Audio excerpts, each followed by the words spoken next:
I am the assistant director for the Healing House. So if you guys have not stopped by our tent, please go see these beautiful ladies at our table to get some information about what we do. Yeah, that's right. Clap it up for them. I know that's right. Thank you. Thank you. So I have been doing spoken word for quite a while now, and when LaDonna asked me to come up, of course it was going to be a yes. So the piece that I'm going to do is actually revolving around minority and minority life and experience, because I too am a minority. So I'm going to do a poem that I wrote several years ago for a Black History event that I got invited to down at West Virginia State. The name of the poem is called Where My Blackness is Accepted. So y'all bear with me, we'll do one and we'll get it out of the way, okay? Sound good to y'all? All right. I remember the first time that I was called a mixed bastard baby. My mama was in her hometown of Mississippi at the Walmart, and a man that resembled my fair skin held the door open for me and shut it when my mama's brown hand touched the same door. I remember saying out loud, "How rude," and that's when I was called a mixed bastard baby. Before then, I don't remember if someone scoffed under their breath or cursed as I walked away, but I do remember finding out I was mixed at age 6. A little black girl in my class asked me if I was adopted, and when the question hopped in my backpack and revealed itself in my house later that evening, my mama went into a frenzy trying to find a definition fit for a 6-year-old to understand.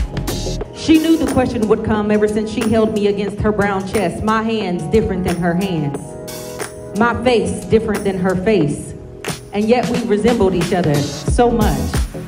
All my life I've been too white to hang out with the black kids and too black to hang out with the white kids, and mixed kids are just now becoming a fad, so I stuck out and I wondered, where is my blackness accepted?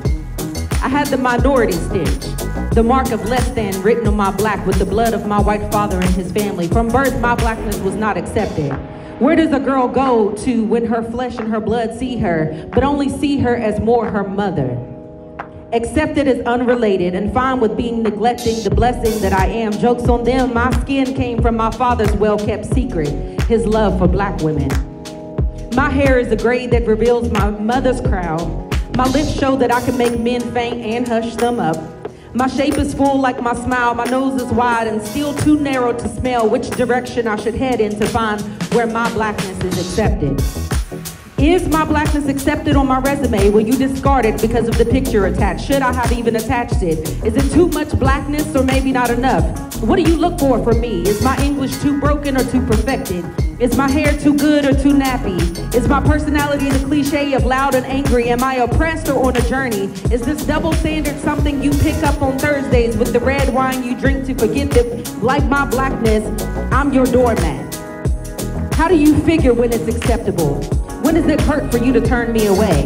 And when does it settle like a brick in your stomach? When do you see me as a poet and a mother and a wife and a woman? When does my blackness and queendom override your hatred, huh? When will my skin allow me the job opportunity, but my voice and demeanor rejected, and send me an email telling me that the next candidate has been accepted because my blackness has not been? Do my children and my husband have less of a chance at being gunned down because I'm in the car? Or will it not matter when they know who I am? Will the white lady at the doctor's office finally have a conversation with me when my husband sits near me with his wedding ring on because black men can love and be faithful? Or do I once again justify him being great? Or do I once again intimidate? Or do I once again incriminate myself simply by showing up? What, is that too much for you?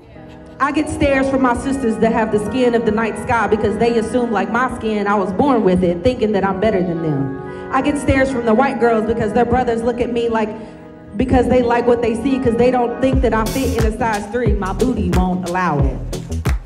So where does my blackness belong? The blackness that catches you off guard from a distance, the blackness that is underestimated, the blackness that isn't easy to understand because it's not just black and white.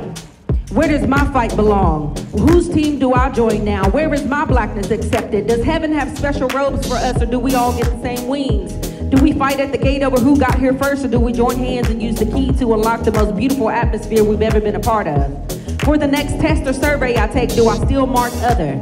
I've been other for so long, I'm assuming they're putting it on my birth certificate soon. How do I enter the world and not be concerned with how I'm perceived? How do I voice my opinion without being there second guessing who is speaking? How do I not show up afraid of what can happen or maybe even what can be avoided? How do I walk with legs that shake at the uncertainty of where I go from here? I show up. That's how.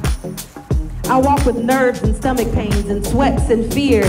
When I take the stage to impress upon the ignorant the delights of my culture, I smile and I make my words dance on their ears so that their hearts have the rhythm slow enough to slow dance with my heart and strong enough to pick up the heavy rocks of the words that I speak. I make them see me in all of my blackness. I make them hear me and my mother's mother, and every woman and man who was ignored because their blackness disqualified them. I will do you justice, and I will show them how a white black queen can make her own path. Where does my blackness belong? Right here.